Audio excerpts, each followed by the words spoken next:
Olá, queridos do terceiro ano, tudo bem com vocês? Cá estamos nós na nossa aula de gramática e mais uma vez eu vou começar fazendo aquela recomendação que eu sempre faço em todas as aulas de gramática, que os conteúdos gramaticais não existem e foram selecionados para serem para serem explicados para vocês com um único objetivo, de fazer com que vocês utilizem corretamente a norma culta nas suas redações, tá, pessoal? Então, as aulas de gramática, elas são, já falei isso 1000 vezes, né? Mas eu vou repetir. As aulas de gramática, elas são fundamentais para que você seja bem-sucedido na competência 1 da sua redação. Porque lá na competência 1, o corretor vai avaliar se você usou de forma correta a norma culta. Ou seja, se você usou a norma culta. E para aprender a norma culta, a gente aprende na escola, com as aulas de gramática. A gente não e lendo. Só tem essas duas alternativas para você assimilar, para você absorver e conhecer as regras, não é decorar, é conhecer as regras da norma culta da língua portuguesa. Tem duas alternativas. As aulas de gramática e a leitura, tá? Pessoas que têm o hábito de ler assimilam regras gramaticais. A gente não assimila regras gramaticais só estudando as aulas de gramática. Então, leia bastante, tá? Não leia só quando o professor pedir. Quando eu digo leitura, de um modo geral. Não é só as aulas de língua portuguesa, literatura ou redação. Então, queridos, as aulas de gramática, elas não são para você decorar regras, nomenclaturas. As aulas de gramática é para você ter um contato construtivo, um contato bom, um contato interessante com a norma culta. E até quebrar essa visão de que a norma culta é chata. Ai, professora, mas é tão chato essa questão das regras gramaticais. É chato porque, às vezes, fora passado para a gente de forma equivocada, como nomenclatura e só para a gente decorar. Mas a proposta que a gente traz aqui nas aulas de gramática é que você tenha contato com a norma culta não dessa forma fria, enjoativa, enfadonha. E primeiro você tem que encarar uma realidade. Algumas portas na sua vida, para você abrir, você tem que dominar a norma culta.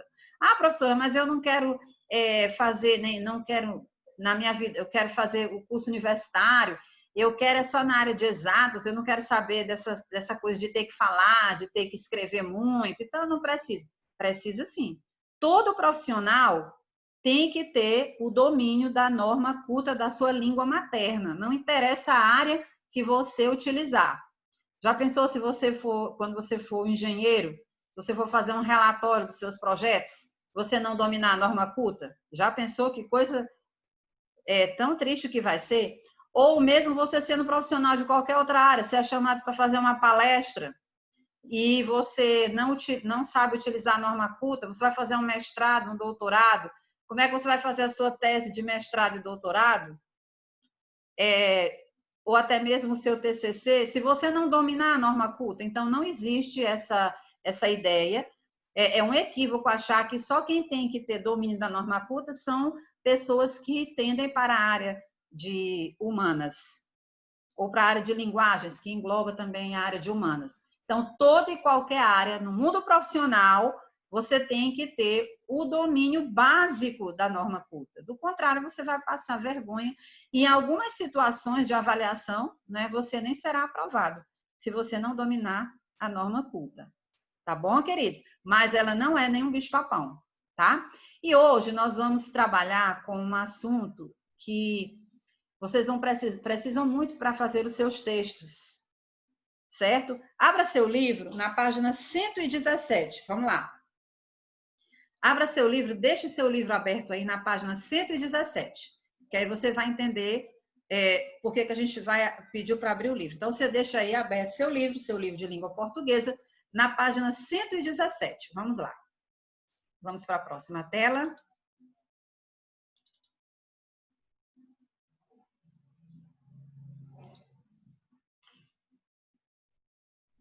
Vamos voltar aqui. Muito bem. Hoje nós vamos estudar um conteúdo chamado regência. Vocês sabem o que é uma regência? Ato ou efeito de reger. Ato ou efeito de reger. Um exemplo de regência é o maestro, né? Ele manda comandos e a orquestra responde. E há entre o maestro e os seus músicos uma relação de quê? De dependência. Isso. O maestro, ele precisa da orquestra e a orquestra precisa do maestro. Então, há uma regência por parte do maestro e entre maestro e músicos há uma relação de dependência, certo? E como é que eles se relacionam? Como é que o maestro se relaciona com os músicos para que haja uma união e uma harmonia e a música apareça? Através de gestos, né? Ele manda sinais com aquele objeto e o músico responde. Entre a professora Simone e os alunos do terceiro ano, há uma relação de regência? Sim. Há uma relação de dependência? Sim. Quem é o regente? Sou eu. Quem são os regidos? Vocês. Eu mando um comando para vocês e vocês me retornam. Mas há entre nós uma relação de dependência. Eu dependo de vocês, porque do contrário, a minha aula vai ficar jogada ao vento, e vocês dependem de mim, daquilo que vocês ouvem. E vocês me dão um retorno, o que é? No caso da aula de hoje, é escrever direitinho lá nas redações. No caso do maestro, é os músicos devolverem a música assim como eles ensaiaram. Então, há essa relação de dependência. Isso no dia a dia é muito comum. E há um comando, há uma ponte para que esses dois termos se relacionem. No caso do maestro, a ponte os comandos que ele manda para os músicos. No meu caso aqui, a ponte são as explicações que eu dou para vocês. Então, há uma ponte entre o termo o regente e o regido. Há essa relação, essa conexão. Professor, e o que isso tem a ver com gramática, professora? O que isso tem a ver com gramática? Tem tudo a ver com gramática. É por isso que a gramática não pode ser explicada de forma fria, só para vocês decorarem regras. Vocês têm que... A gente que é professor de língua portuguesa, a gente tem esse desafio. O desafio de pegar um conceito, os conceitos gramaticais e aplicarem ao sentido das palavras e vocês relacionarem esses conceitos e assimilarem a regra e não decorarem a regra. Então, por isso que eu fiz essa introdução aqui. Então, como as relações de regência se relacionam com a gramática? Vamos lá? Como se aplica em gramática? Na gramática, faz referência a quê? Às palavras e seus dependentes. Nós temos dois processos na formação das frases em português e em todas as línguas. Perdão. A seleção e a combinação. Você vai formar uma frase. Nós estamos cansados. Você selecionou. Você foi lá, é como se a sua cabecinha fosse uma caixa e com todas as palavras da língua portuguesa. Aí, para formar a frase nós estamos cansados, você fez uma seleção de palavras. Você pegou a palavra nós, o estamos e o cansado. Então, você selecionou essas três palavras lá na sua caixa. Aí, a seleção de palavras. Depois, você combinou. Como foi que você combinou? Quando você colocou nós, combinamos, estamos cansados. Você selecionou essas três palavras, depois você combinou. Tá? Então, selecionar e combinar são processos naturais de quem domina uma língua, aquela língua. Se você dominar o inglês, o francês, o espanhol, você também tem essa facilidade de selecionar e combinar as palavras para formar a frase. Isso é uma coisa natural e que a gente faz em milésimos de segundos. Mas é assim que acontece Esse é o processo que a gente está estudando de forma mais devagar, mas que acontece em segundos, toda hora. Selecionar palavras e combinar entre si e formar a frase. A relação de regência se dá na hora da combinação na formação de frases. Ah, professora, quer dizer que você acabou de dizer que esse processo de seleção e combinação de palavras é natural? Por que que a gente tem que estudar em gramática esse processo natural de seleção e combinação de palavras para formar as frases? Porque em algumas situações específicas, as conexões ou as pontes que são feitas entre as palavras para se formar as frases têm algumas peculiaridades para a norma culta. Por exemplo, então eu falei para vocês aqui que na gramática faz referência às palavras e seus dependentes. Só necessitamos de algumas explicações. Quem necessita, necessita de alguma coisa. Então, a gente diz que o verbo necessitar é um verbo transitivo. Ele precisa transitar. Ele precisa se movimentar para buscar o seu complemento. Por quê? Porque quem necessita, necessita de alguma coisa. Então, eu não posso dizer assim, ó, pessoal, necessitamos. Aí você vai perguntar, de quê, professora? Então, significa que explicações, algumas explicações, é o complemento do verbo necessitar. E há uma relação de dependência entre necessitamos,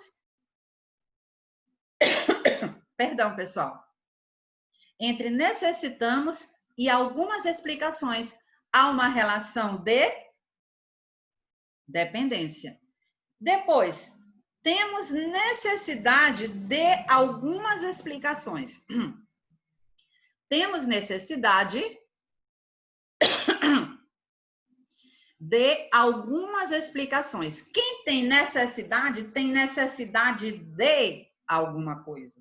Então, necessitamos é um verbo incompleto, porque quem necessita, necessita de alguma coisa. Necessidade é um nome incompleto, porque quem tem necessidade de alguma coisa. Então, há uma relação de dependência entre necessitamos e algumas explicações. Assim como há uma relação de dependência entre necessidade e algumas explicações. O próximo exemplo, confiamos em seu trabalho. Quem confia, confia em alguém ou confia em alguma coisa. Então, o verbo confiar, ele fica incompleto. Ele precisa de um complemento, sempre. O complemento aqui é em seu trabalho. E há entre ele e o seu trabalho uma relação de dependência. A próxima frase. Depositamos confiança em seu trabalho. Então, confiar é verbo, confiança é nome. E como saber a diferença entre verbo e o nome? É só tentar conjugar. Isso aqui, os gramáticos não me escutem, mas é uma regrinha que eu encontrei para fazer os alunos diferenciarem nome de verbo. Confiança é nome ou é verbo? É nome, porque eu não posso dizer eu confiancei, tu confiançou. Quem é o verbo? Confiar, porque eu confio, tu confias. Vocês entenderam? Tá? Você não vai encontrar isso em nenhuma gramática, que foi uma saída que eu encontrei porque eu tinha uma turma que os alunos não conseguiam saber o que era verbo e o que era nome. E aí eu disse, tenta conjugar aí para ver. Eu posso, o verbo é necessidade. Aliás, o nome necessidade. É um nome ou é um verbo, necessidade. Você pode dizer eu necessitei, tu necessitou. Não, professor, eu posso dizer eu necessitei. Então, necessidade é um nome. Necessitar é um verbo. Confiança é um nome. Confiar é um verbo. Mas tanto o verbo necessitar como o nome necessidade são termos incompletos que precisam de um complemento. Professora, mas isso a gente já sabe. Para que você está dando toda essa explicação? Qualquer um sabe que confiar, confiança, necessitamos, necessitar, são itens incompletos. Sim, mas por que a aula de regência? Porque em alguns casos peculiares, você precisa saber como se dá essa conexão entre o nome e o verbo. No caso entre o nome ou verbo, entre o termo incompleto e o seu complemento. Como se dá essa conexão? Em algumas palavras, a gente não sabe. como se dá essa conexão, porque a gente não utiliza no dia a dia. Então, a gente precisa fazer o estudo de algumas palavras que têm uma conexão especial na hora de se relacionar com o seu complemento. Por isso, a gente precisa estudar regência, porque nós precisamos ver algumas palavras que têm uma conexão especial na hora de encontrar seu complemento, tá bom? Então, vamos aqui na página 117, olha só. Onde tem o quadrinho azul aqui. Lá embaixo, o quadrinho azul. Vocês estão vendo esse monte de palavras aí no quadrinho azul? Por exemplo, vamos ver a palavra disposto. Ah, eu estou muito disposto para fazer isso. A gente ouve muito isso aí. Quem está disposto a alguma coisa. A palavra disposto, o nome disposto é um nome incompleto. Todo mundo sabe disso. Mas nem todo mundo sabe fazer a conexão correta entre o nome e o seu complemento. Então, professora, eu estou disposto para fazer isso. Não, não é eu estou disposto para fazer. Eu estou disposto a fazer. E é essas conexõezinhas que a gente estuda na aula de regência para saber como o termo incompleto se relaciona com o seu complemento. Então, olha só a página 117, tá? Nesse quadro azul, ó, acessível a. A gente ouve muito, isso aqui é acessível para. Nós sabemos que acessível é um nome incompleto, mas será que nós sabemos fazer a conexão correta com o complemento do acessível? Então, este livro é acessível a ou aos. Este conteúdo é adequado a. Tá? Aí, continua. Tenho admiração por.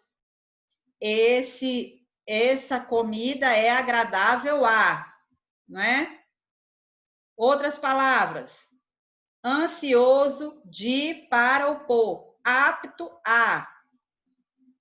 Atento a. Aversão a opor.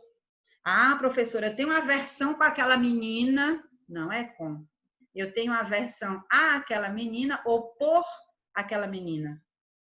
Então, você sabe que o nome é incompleto, mas você não conhece a regra gramatical para ligar esse nome incompleto com o seu complemento. Então, eu sei que acessível é um nome incompleto. Eu sei que escasso é um nome incompleto. Eu sei que incompatível é um nome incompleto. Mas será que eu conheço as regras gramaticais para fazer essa ligaçãozinha entre esse nome completo e o seu complemento? É isso que a gente estuda em regência, tá? Então, aqui na página 117, tem várias palavrinhas e a ponte que você deve usar quando você quer ligar essa palavra ao seu complemento. Na norma culta, você tem que obrigatoriamente usar essas ligações. Então, se a gente disser assim, nas escolas, você está fazendo uma redação sobre a importância da leitura, né? Aí você diz assim, em algumas escolas existem livros acessíveis para os alunos. Aí você pensa que está abafando. Eu usei a palavra acessível. Em algumas escolas existem livros acessíveis para os alunos. Beleza, mas aqui na norma gramatical diz que você não vai usar o para. Em algumas escolas existem livros acessíveis aos alunos. Vocês estão entendendo? A gente sabe que o nome é incompleto, mas não sabe fazer a ligação usando a norma culta. Então, se você faz essa ligação dessas palavras sem usar a norma culta, você vai perder ponto na sua redação, tá? Então, aqui na página 117, a gente tem um estudo e tem as explicações para reforçar dos nomes incompletos, a chamada regência nominal. Vamos aqui para a próxima tela. A regência consiste nesta relação de dependência entre o regente e o termo regido. Conhecer os requisitos gramaticais para bem fazer esta ligação é fator primordial para usar a norma culta. Regência nominal, que é a relação de nomes incompletos com seus complementos. Regência verbal é a relação de verbos incompletos com seus complementos. Hoje nós estamos vendo a relação de nomes incompletos com seus complementos. Na próxima aula, nós vamos ver uma relação bem mais complexa, que é a relação de verbos incompletos com os seus complementos, tá bom? Então, vocês vão ler a página 117, tá? Assistir a videoaula e ler toda a página 117. Tem um exercíciozinho que eu vou... poucas questões que eu colocarei aqui no anexo do Google Sala de Aula. Tá bom, queridos? Então, a gente vai ficando por aqui, tá? Um forte abraço para vocês e aquilo que eu sempre digo para vocês, Deus abençoe todos vocês. Tá bom, queridos? Um forte abraço para vocês. Até mais!